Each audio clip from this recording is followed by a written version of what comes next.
All right, Dalton, checking in at number 9 of our top 10 edge defenders in college football is a guy who's playing edge defender for the first time in his college career this upcoming season. That is Abdul Carter from Penn State. So, dude, if he's never played edge defender before in his collegiate career, why on earth is he a top 10 edge in the country? Because we have evidence that he's a great pass rusher, right? You've got an 89.7 pass rush grade that would have been 14th in the country last year, and a 23.5% pass rush win rate that would have been second in the Power Five behind Leatu Latu. Like, Carter's flaws aren't at all in the pass rush game, right? And that's the main component when you're looking now at any defensive lineman. That's just, it's a passing game, it's pass defense, it's pass rush. These are the things that matter more than the other side, right? We're going to talk about some struggles in run D, and he's a little maybe undersized for an edge player. He sits around, well, you said 260 now, Yeah. gained 10 pounds since last year, which is a good size, but still has a lot to work on in the run game. But man, you cannot deny the speed rush, the hand usage, the initial moves, and just honestly, there are offensive linemen, especially when he rushes from the inside. Because look, the position designation might change, but Penn State's going to use him all over the place. Yeah. They're going to on the edge, wide nine, over guards, over the center, just like they were doing before. It's just going to be more often now, right? And they did the same sort of thing with Chop Robinson, where he moved around all around the offensive line. You see him head up on a setter sometimes. Carter's just one of these freaks who we know can rush the passer, right? And wearing that number and going to Penn State, there's going to be a boatload of Micah Parsons comps, and honestly, they might be warranted because Parsons kind of has the same thing. Versatile, came up as a linebacker, elite pass rusher, maybe not the best run defender in the world, but he's so good rushing the passer that you have to put him on a list like that. Like, he's freaky. It's like a 92.3 PFF gas score. And honestly, when he lined up last year, kind of limited snaps, around 100 snaps, graded a 77.5 pass rush grade off of the edge anyway. So He's already at least very good at it. Now he's going to work on the get off and the stance and everything that comes with that instead of just being an athlete. He could be the best, other than maybe James Pierce Jr., he could be maybe the best pure speed rusher in the country. Dude, he honestly might. He honestly might be, man. You said 92nd percentile athlete in 2023. The year before, he was 99.6 percentile. Hit over 21 miles per hour in his career as well. So this guy is a freak of nature. And I think a lot of people, the Micah Parsons comps, originally applied to Harold Perkins Jr. as a guy who's a great linebacker, sure, but man, off the edge, he's really good. Perkins isn't big enough to really deserve those comps, in my opinion. Carter is, and it's a lot of the same, discussions that we had with Harold Perkins Jr., but I think Carter can actually make the transition to edge defender full-time in the NFL, and he will be doing it this upcoming season. I think, again, I mentioned it before, I think Penn State saw what happened with Micah Parsons. Now, don't get me wrong. Micah Parsons in college was the best linebacker in college football. Don't get me wrong with that. But you see how good he is at edge defender for the Dallas Cowboys now, and we know edge defender is more valuable than linebacker. And I think Penn State kind of looked back in that and said, oh, damn, like we maybe should have put this guy at edge, and maybe it would have unlocked a whole new thing to our defense. They have a guy like that again in Abdul Carter, who they're playing at linebacker. And then now I think they're finally saying, okay, we have another great number 11 athletic player. Let's put him at edge defender and let him go, man. And let him do that. Because I think he is an edge defender full-time in the NFL. And I think Penn State's very smart for doing that this upcoming year as a junior.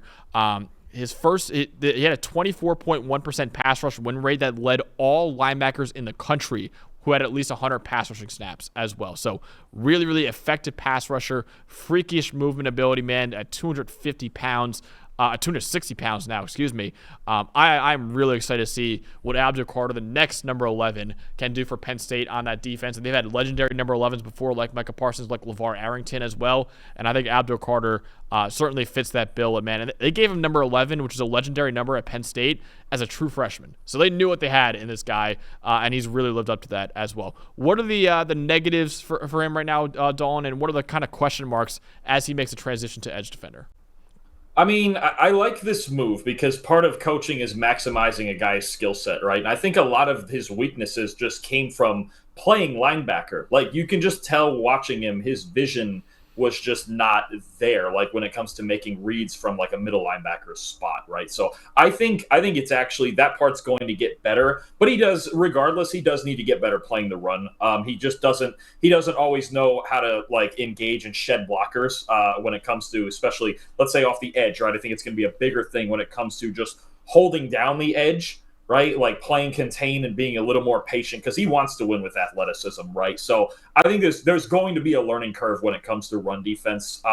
But I think it's going to be less of a learning curve. It should be a little easier for him because at linebacker, it just wasn't. You could tell like it didn't feel like a natural fit. Like he wanted to go, but like you have to make your reads and stuff. It's much easier off of the edge or with your hand in the dirt to just hold your gap or hold contain or run the slant and kind of do one thing and work from there. So there's going to be an adjustment period. I think you're going to see teams early on run the ball at him when he's lined up on the edge. But Penn State, honestly, we already know they're going to have a top 10, if not top 5 defense, right? You've got enough other run defenders who can cover that. So as long as Carter holds up enough to get to those later downs and better down and distances for a defense, the ability to pin his ears back is going to win, right?